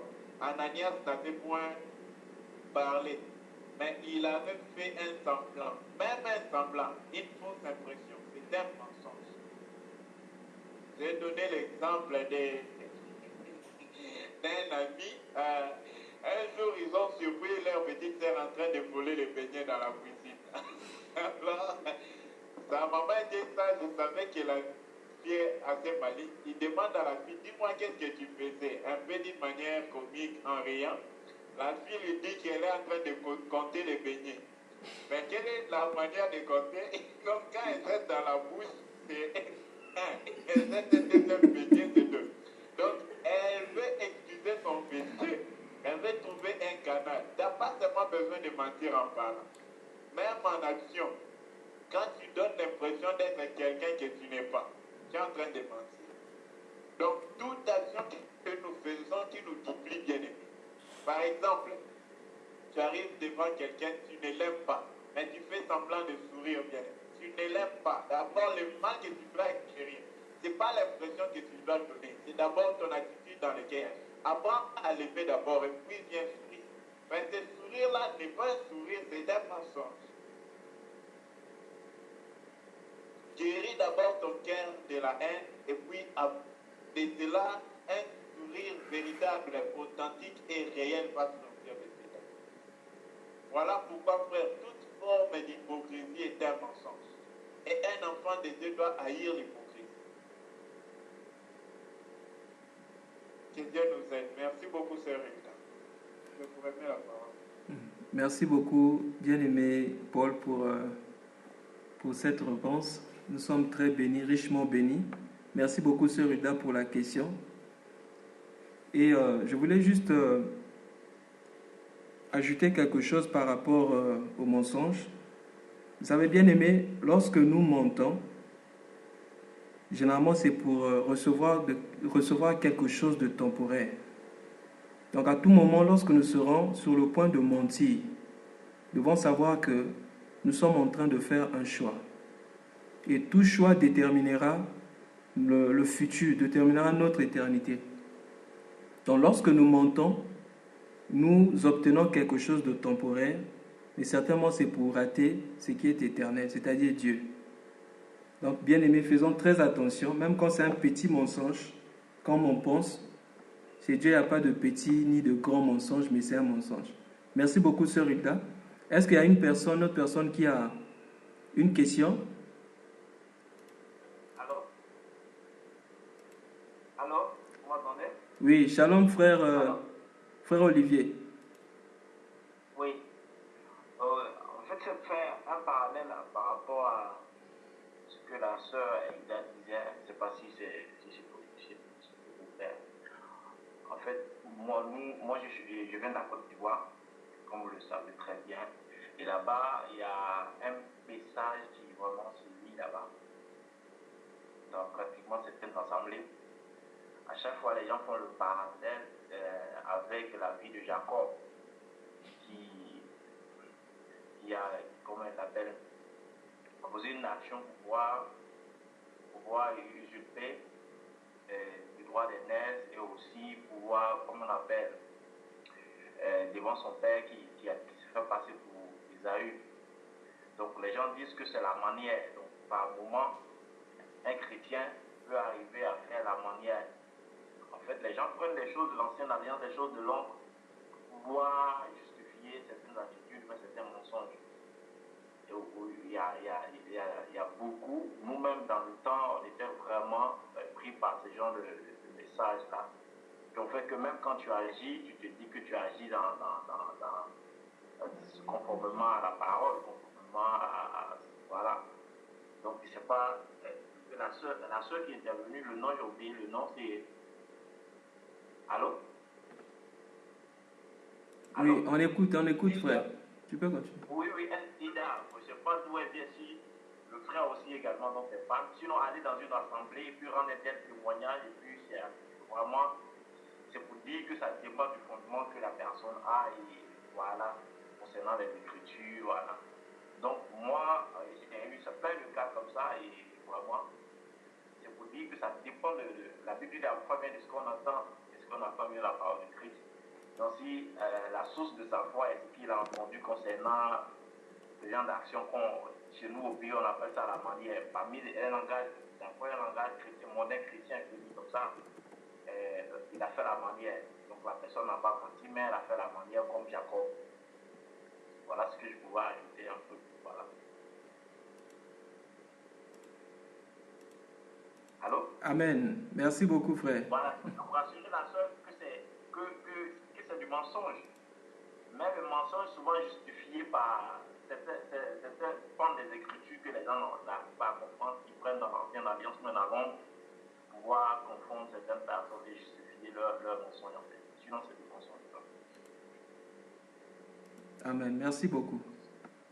Est-ce que peut-être qu'il y a un autre bien-aimé qui a un ajout par rapport à ça ou une question par rapport au message? Shalom. Shalom. Oui, shalom, frère Frédéric. Oui, j'ai à partir d'une question compris quelque chose. J'aimerais également ajouter quelque chose aussi par rapport à la parole de Dieu. C'est que le frère Paul nous a parlé ce soir concernant la repentance. Et nous nous sommes rendus compte que hier, la repentance, c'était se détourner. Se détourner d'une position, abandonner une position pour adopter une autre position. Se détourner d'un milieu ou bien sortir d'un milieu pour rentrer dans un autre milieu. La repentance, si j'essaie un peu de faire le lien avec les anciennes prédications ici, nous rendons compte que la repentance nous conduit au renoncement, c'est-à-dire d'accepter d'abandonner, de renoncer à certaines choses. Parce qu'aujourd'hui, la Bible dit, tous ont péché, tous ont privé de la gloire de Dieu. Donc, nous qui sommes sous la nature pécheur, nous devons renoncer à cette nature. Comment renoncer à cette nature? C'est lorsque nous allons accepter que la nouvelle nature que Dieu nous propose puisse être notre partage. Alors, maintenant, le pourquoi, l'avantage pour nous de nous repentir nous évite à faire ce que nous venons de citer, le mensonge et l'accusation. Je prends juste l'exemple du mensonge. Pourquoi les gens ont l'habitude de mentir? C'est parce qu'ils veulent certainement ne pas vouloir perdre. Parce qu'ils se retrouvent dans une situation, devant un dilemme. Il est obligé de mentir pour sortir de cette situation-là. Et s'il ne ment pas, il risque de perdre. S'il ne ment pas, il risque de ne pas gagner. Il est obligé de mentir parce qu'il a besoin de cette chose-là. C'est comme ce que la sœur Ida vient de dire à propos de ce frère-là. Il est obligé de mentir parce que ça l'épargnait de payer des frais, ou je ne sais pas, des taxes, je ne sais pas comment. Voilà. Pourquoi? Parce que nous ne sommes pas prêts à perdre. Voilà pourquoi nous sommes obligés de mentir. Lorsque je prends encore sur l'accusation c'est la même chose. Pourquoi nous voulons accuser les autres? C'est parce que nous disons que si nous n'accusons pas les autres, si nous accusons les autres, c'est pour que nous soyons mieux vus. Nous soyons vus, c'est-à-dire que nous soyons meilleurs par rapport aux autres. Aujourd'hui, moi, je me souviens de ma jeunesse, lorsque je commettais quelque chose, on me tapait. Après qu'on m'ait tapé, je dois chercher parmi mes frères et sœurs qui a commis quelque chose pour que je sois le premier à aller comment on appelle ça, revendiquer le frère ou la sœur auprès des parents. Pourquoi? Parce que j'ai ce sentiment de vengeance-là pour que moi je sois meilleur. C'est-à-dire que je ne veux pas que cette douleur ou bien que je paye, je partage seul la souffrance ou la douleur. C'est la même nature qu'a le diable. Sachant qu'il sera pour l'éternité banni, il ne veut pas vivre cette douleur-là seul. Voilà pourquoi il est obligé d'aller accuser même nos frères, nos bien-aimés, accuser les enfants auprès de Dieu. Parce qu'il ne veut pas subir cela. Alors, bien-aimés, pour éviter que nous tombons dans ce problème, nous devons accepter ce qu'on appelle le brisement. Là, je fais le lien avec les prédications que nous sommes en train de suivre ici. Nous devons accepter le brisement. Nous devons être prêts à renoncer. Bien-aimé, n'aie pas peur, même lorsque la chose ou la situation sera défavorable pour toi. Seul Dieu saura comment te redonner encore davantage. Job a accepté de perdre, mais Dieu lui a encore donné le plus de ce qu'il avait perdu. Acceptons bien évidemment de perdre. Ce ne sera pas la fin d'une vie pour nous. Car la fin d'une vie sur terre est le commencement d'une nouvelle vie. Acceptons de perdre. On ne sera pas obligé de mentir, on ne sera pas obligé de calomnier les autres, on ne sera pas obligé d'accuser les autres, on ne sera pas obligé de porter des faux témoignages envers les autres. Voilà, c'est ce que j'avais à ajouter. Que le Seigneur soit encore béni pour le message d'aujourd'hui. Amen. Amen, amen. Merci beaucoup, Amen. frère. Merci beaucoup, frère Frélin, pour l'ajout. Que le Seigneur te bénisse encore. Merci pour l'édification. On était encore bénis ce soir. Ok. Est-ce qu'il y a un autre bien-aimé qui a un ajout par rapport à la question de la sœur Hilda? Ou s'il y a un bien-aimé qui a une question par rapport au message? J'ai une petite question. Oui, maman? Oui, bon, c'est vraiment pas une question, c'est une question, c'est vrai, mais c'est un exemple que je vais prendre, je vais savoir comment on peut qualifier cela. C'est vrai, j'ai suivi avec attention tout ce que les uns et les autres ont dit. La question de ma fille Ida, c'est vraiment, elle est pertinente, c'est vrai. J'ai suivi comment, je ne sais pas qu'elle a développé, a essayé de développer, comment on appelle ça, et cette question-là, on qualifie, c'est un mensonge. Donc nous devons renoncer au mensonge. Finalement, il faut dire la vérité. Mais nous, en tant que parents, moi en tant que mère, que j'ai des mères, que j'ai des mamans aussi, Dans l'éducation qu'on donne aux enfants, généralement, on dit de ne pas manger chez autrui, de ne pas manger chez les voisins. Bon, un enfant qui obéit à cette règle-là, quand il arrive chez le voisin ou chez autrui, on lui demande de manger, on lui dit, mais tu as faim? Il dit, non, je n'ai pas faim, je ne mange pas. Je ne mange pas parce que je n'ai pas faim. Et pourtant, l'enfant a faim, mais quelque part, l'enfant veut obéir à l'éducation ou à ce que ses parents lui ont dit auparavant. Bon, mais à ce moment-là, l'enfant a menti ou il n'a pas menti. Parce que l'enfant a faim, il arrive chez les voisins, on l'invite à manger. Il dit qu'il n'a pas faim alors qu'il a faim. Donc il a faim alors qu'il a faim. C'est un mensonge aussi. Comment on peut qualifier cela? Merci.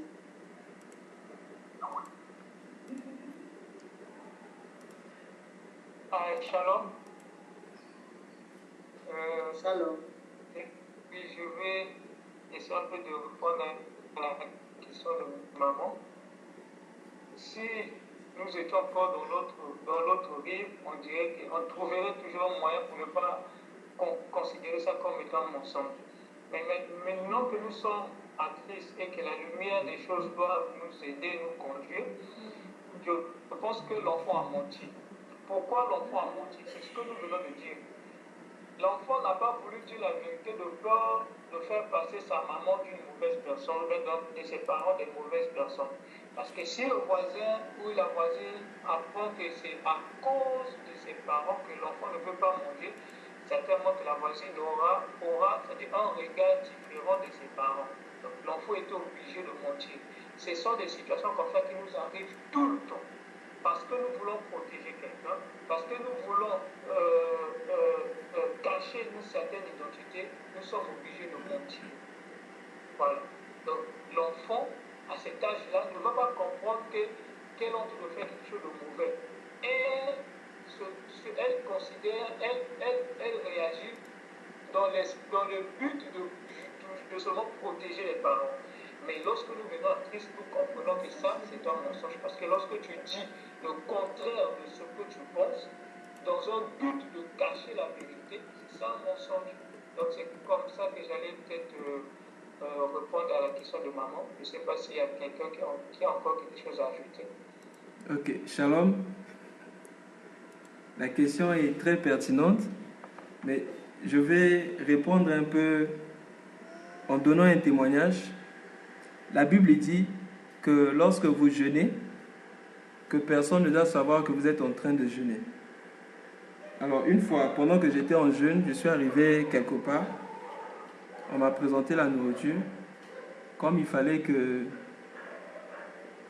je refuse la nourriture, en même temps ne pas dire la vérité, puisque j'étais en train de jeûner.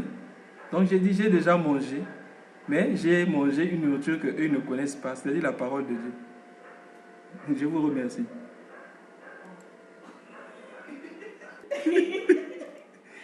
Oui, bien aimé Paul. Par rapport à la question de maman, je pense que j'avais aussi des voisins comme ça. Donc, ils ne mangeaient pas chez eux.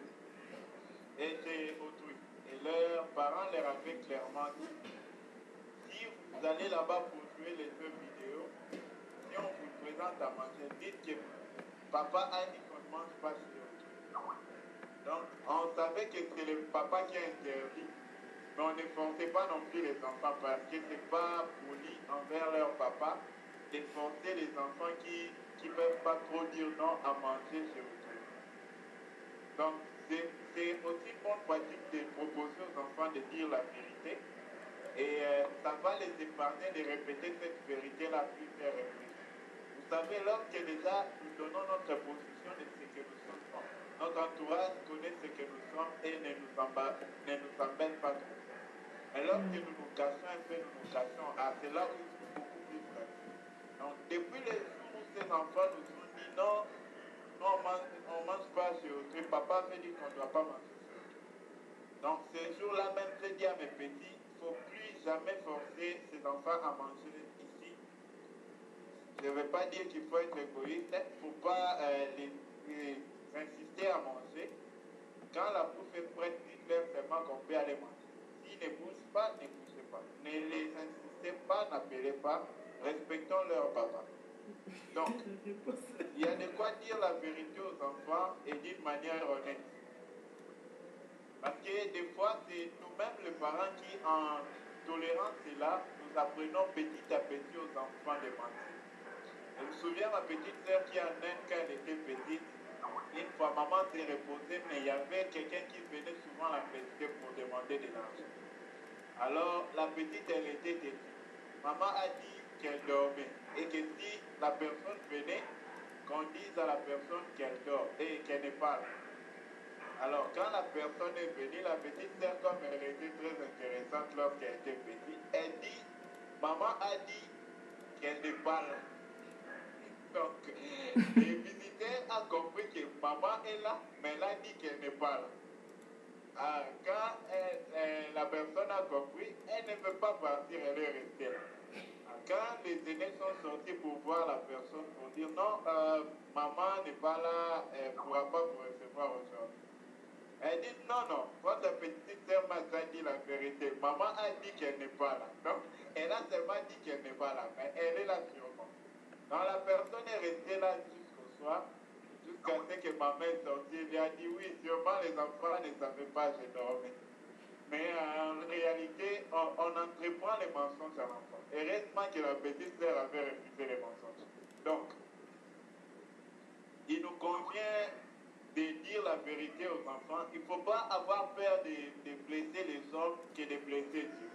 C'est là le problème. Si on préfère blesser les hommes, on va leur dire la vérité. Moi, bon, c'était pas trop agréable quand on mange pas chez les gens, quand ils nous ont dit ça. Mais bon, on devait respecter leur papa et en plus, on a beaucoup du respect de ses enfants. Et on disait même à nos petits, il ne faut jamais manger chez les gens. Ouais, vos amis, on doit respecter des petits garçons comme ça. Vous devez aussi être comme ça.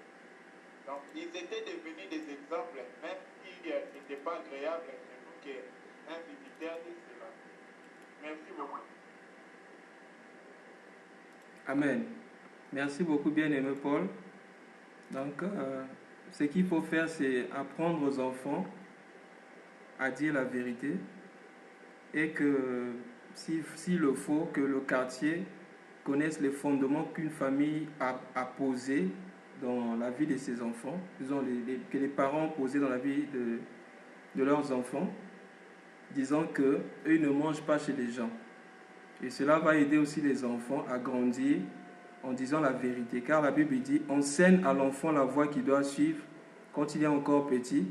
Quand il sera grand, il ne s'en détournera pas. Merci beaucoup, maman, pour cette question. C'est des choses qui peut-être vont arriver à nos vies. Donc, nous devons déjà nous préparer à ça. Merci beaucoup. Est-ce qu'il y a un autre bien-aimé qui a... Merci beaucoup, mon fils, parce que j'ai passé tout mon temps à dire ça aux enfants. Là, je demande pardon à Dieu. Vous qui venez de commencer votre vie, comme vous venez de le dire, faites attention à cela. Merci beaucoup. Amen. Merci beaucoup, maman. Ok. Est-ce qu'il y a un bien-aimé qui a une question ou peut-être un ajout, une édification aussi sur le sujet?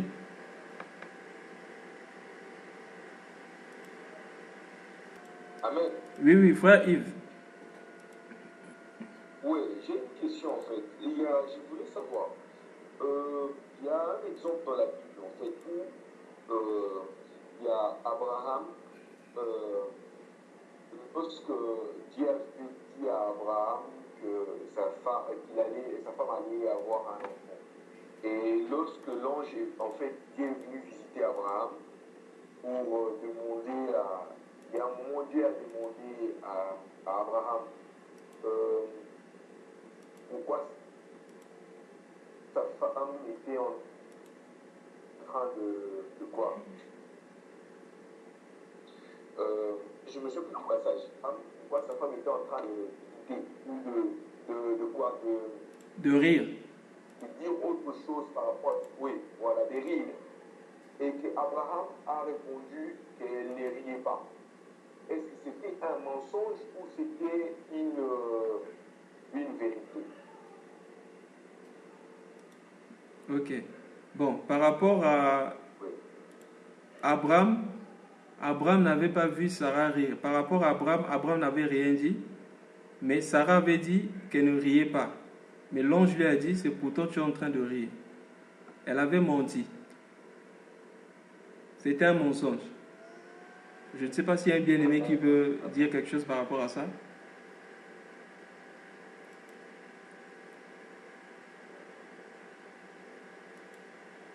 Non, c'est que je voudrais juste préciser que au verset 15, on a bien précisé Sarah mentit. Le passé simple de mentir. La Bible même dit que Sarah mentit. En disant, le verset 15. Donc, la réponse est dans la Bible. Genèse 18, verset 15. Sarah mentit en disant, je n'ai pas ri. Merci bien. Bien-aimés, prions le Seigneur. Père de gloire, Père de bonté, merci encore pour tout ce que tu avais réservé pour nous ce soir. Merci aussi d'avoir préparé nos cœurs à recevoir ta parole. Pas seulement à recevoir ta parole, mais à aller dans la même direction que ta parole. Seigneur, tu nous as fait comprendre depuis hier que nous devons faire un détour et se rapprocher de toi, afin que toi tu nous parles. Seigneur, laisse que cette parole nous attire encore vers toi, afin que nos vies soient transformées. Que nous ne restons pas seulement sur nos positions, sur nos gardes, mais que cette parole nous attire encore vers toi, en prenant des décisions, en acceptant d'abandonner et en renonçant à nous-mêmes. C'est ainsi que toi tu seras glorifié en nous. Oui, Seigneur, et que ta gloire soit manifestée dans tes enfants. Merci, Seigneur, bénis nos bien-aimés, soutiens, protège. Révèle-toi encore davantage dans ce groupe et à travers le monde pour ceux qui l'ont dit, Seigneur, à te glorifier au nom puissant de Jésus. Nous avons ainsi prié, nous disons tous Amen.